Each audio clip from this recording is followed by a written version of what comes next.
শরিকানা কুরবানি অত্যন্ত সেনসিটিভ একটি বিষয়। আমরা অনেকেই ৫ জন ৭ জন একসাথে মিলে কোরবানি দিয়ে থাকি, একটি গরুর মধ্যে অথবা একটি মহিষের মধ্যে অথবা একটি উটের মধ্যে। আমরা যে শরিকানা কুরবানি দিয়ে থাকি, এক্ষেত্রে আমাদেরকে অবশ্যই সতর্ক হতে হবে।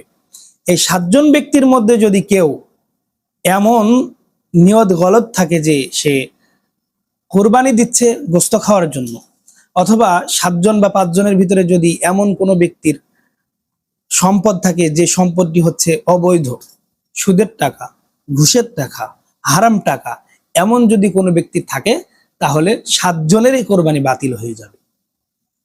এজন্য উত্তম হলো একা একা কোরবানি দেওয়া।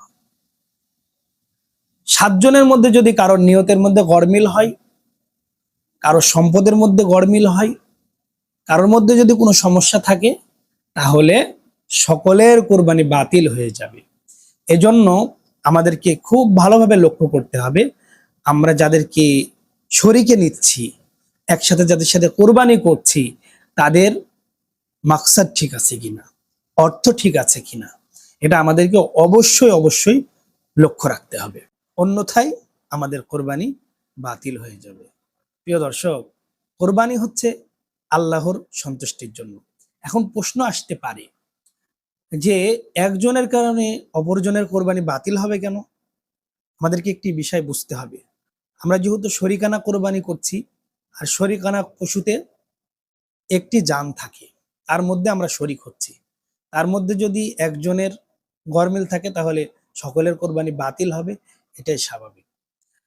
আমাদেরকে আরো লক্ষ্য রাখতে হবে। অনেকেই বলে থাকেন যে শরিকানা কোরবানি বৈধ নেই, এটা তাদের ভুল কথা।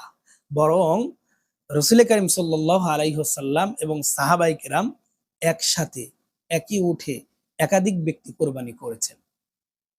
তিরমিজি শরীফ সহ গুরুত্বপূর্ণ হাদিসের কিতাবের মধ্যে এসেছে, নাহারনা মা রাসূলিল্লাহি সাল্লাল্লাহু আলাইহি ওয়াসাল্লাম বিল হুদাইবিয়াতি। সাহাবায়ে কেরাম বলেন, আমরা রাসূল সাল্লাল্লাহু আলাইহি ওয়াসাল্লামের সাথে হুদাইবিয়াতে একই পশুতে কোরবানি করেছি, শরিকানা কোরবানি করেছি। এটা শরীয়তে অকাট্য দলিল দ্বারা প্রমাণিত। কাজে যারা বিভ্রান্ত সৃষ্টি করতে চাইবে তারা অবশ্যই ভুলের মধ্যে আছে, তাদের কথা পরিত্যাজ্য প্রত্যাখ্যান করতে হবে। আশা করি বিষয়টি বুঝেছেন।